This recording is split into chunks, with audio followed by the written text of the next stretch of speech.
चलिए एक और बड़ी खबर आपको बता दें, सिरसा बीजेपी ने सिरसा जिला परिषद चुनाव में जारी कर दी है सूची। 14 उम्मीदवार मैदान में उतारे हैं। 10 निर्दलीय उम्मीदवारों को समर्थन दिया है। वार्ड नंबर 6 से बिजली मंत्री रंजीत सिंह के बेटे गगनदीप सिंह को बीजेपी का समर्थन।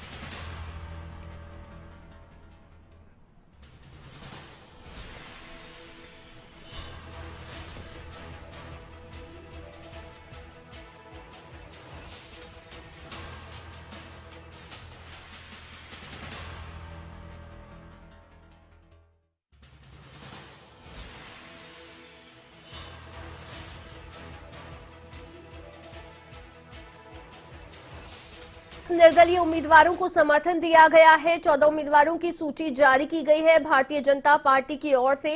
नकुल हमारे साथ इस समय फोन लाइन पर बने हुए हैं, हमारे संवाददाता। नकुल, अभी एक और सूची है जो बीजेपी की ओर से दरअसल सिरसा जिला परिषद चुनाव को लेकर ये सूची जारी कर दी है। क्या कुछ इस सूची में अभी पूरा देखकर नजर आ रहा है आपको? देखिए, बिल्कुल 24 प्रत्याशी की सूची जारी की है, जिनमें 14 प्रत्याशी ऐसे हैं जो बीजेपी के सिंबल पर यानी कमल के फूल पर चुनाव लड़ेंगे और 10 ऐसे प्रत्याशी हैं जो निर्दलीय चुनाव लड़ रहे हैं, जिनको बीजेपी समर्थन दे रही है। आज सुबह ये सूची बीजेपी की तरफ से जारी की गई है। तो सिरसा जिले की बात की जाए तो सिरसा में बीजेपी कमल के फूल पर चुनाव लड़ने जा रही है, ये तो स्पष्ट हो गया है। और कहीं ना कहीं अब ये चुनाव, खासकर सिरसा की बात की जाए तो सिरसा का चुनाव जो है वो अब और ज्यादा दिलचस्प होगा, क्योंकि आईएनएलडी की तरफ से पहले ही सिंबल पर अपने प्रत्याशियों को चुनावी मैदान में उतारा गया है। हालांकि कांग्रेस की तरफ से अभी इस तरह से कुछ नहीं किया है, लेकिन दिलचस्प जरूर हो रहा है, क्योंकि कई ऐसे इलाकों के जो बड़े दिग्गज नेता है या उनके पारिवारिक सदस्य है वो चुनावी मैदान में है। और इनमें एक नाम गगनदीप सिंह का भी है, जो बिजली मंत्री रंजीत चौटाला के पुत्र है। वो निर्दलीय चुनाव लड़ रहे हैं, लेकिन उनको बीजेपी की समर्थन है। तो तमाम जो नाम है, तो आने वाले दिनों में सिरसा की जिला परिषद का जो चुनाव होगा वो एक अहम होगा, क्योंकि बीजेपी की तरफ से भी 14 प्रत्याशियों को कमल के फूल पर चुनाव लड़वाया जा रहा है। और आईएनएलडी के नेताओं का भी ये दावा है कि सिरसा में जो चेयरमैन होगा, जो जिला परिषद का चेयरमैन होगा, वो इनेलो का होगा। और बीजेपी की तरफ से इस तरह के दावे किए जा रहे हैं। तो सूची जारी हुई है, आने वाले दिनों में जो है चुनावी रंग देखने को मिलेंगे। और ये तो चुनाव नतीजे बताएंगे। देखिए, जैसे आपने जिक्र किया, क्योंकि गगनदीप सिंह जाहिर तौर पर एक उनको मैदान में उतारा गया है, उसके अलावा जो ये सूची 24 उम्मीदवारों की जो सूची है, इसमें कौन कौन से बड़े नाम ऐसे और आपको नजर आते हैं?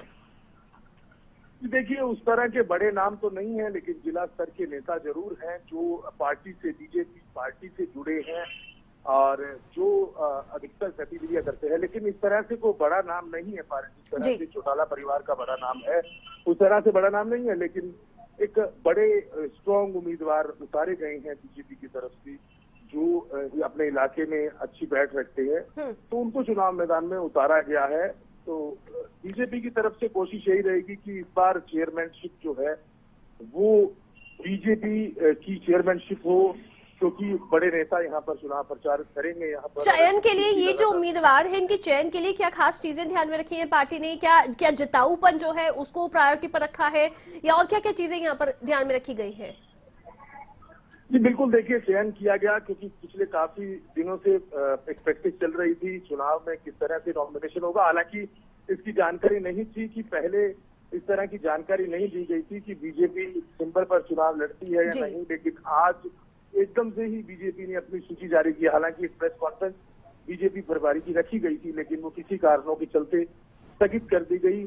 तो अब आने वाले दिनों में पता चलेगा कि जिस तरह के दावे इन प्रत्याशियों को लेकर बीजेपी की तरफ से किए जा रहे हैं, क्या वो दावे कितने सही होते हैं। लेकिन बीजेपी की तरफ से ये कहा जा रहा है कि जो जीतने वाले कैंडिडेट हैं, जो मजबूत कैंडिडेट हैं, उनको चुनावी मैदान में उतारा गया है। बिल्कुल, बहुत शुक्रिया नकुल तमाम जानकारी के लिए। तो जीतने वाले जो कैंडिडेट हैं, जो जिताऊ कैंडिडेट है, दरअसल उन पर पार्टी ने भरोसा जताया है, क्योंकि कोशिश यही रहेगी इस समय बीजेपी की ज्यादा से ज्यादा जो उम्मीदवार उनके हैं वो जीते।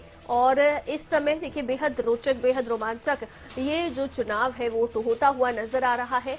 और इसीलिए इस समय बीजेपी की ओर से ये सूची भी जारी की है, 24 उम्मीदवार, जिसमें 14 तो बीजेपी के अपने उम्मीदवार हैं, 10 ऐसे निर्दलीय हैं जिन्हें पार्टी ने अपना समर्थन दिया है।